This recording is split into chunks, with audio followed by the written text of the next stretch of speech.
Good day, morning. At Lusarpan.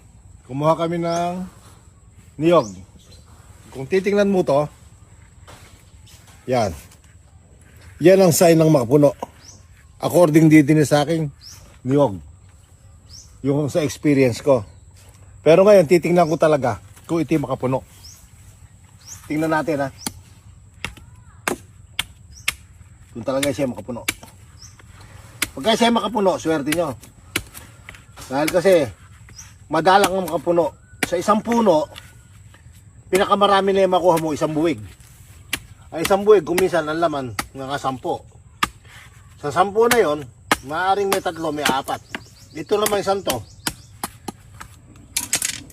Palagay ko nga makapuno eh. Tingnan mo mabuti oh.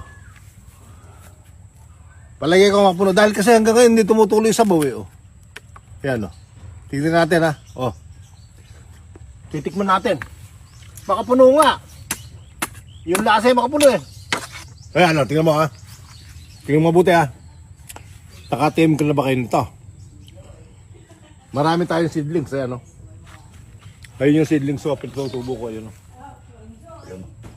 Ngayon, ito ang patunay.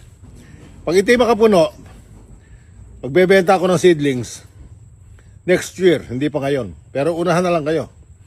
Ayan, oh, tignan nyo. Tignan natin ha. Tignan natin ha. Ayan. Oh, makapuno nga. Michael ha. Tignan mo. Makapuno nga. Yari pa isang itak ko. Oh, ito at itak ni Emilio Aguinaldo. Ayan, tinisin mo natin. Tiyumay pa ka na napakasarap oh. Oh.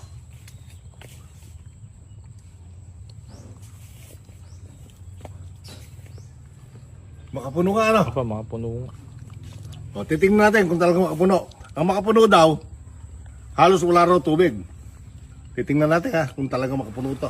O, kunin mo pa. Wala nga.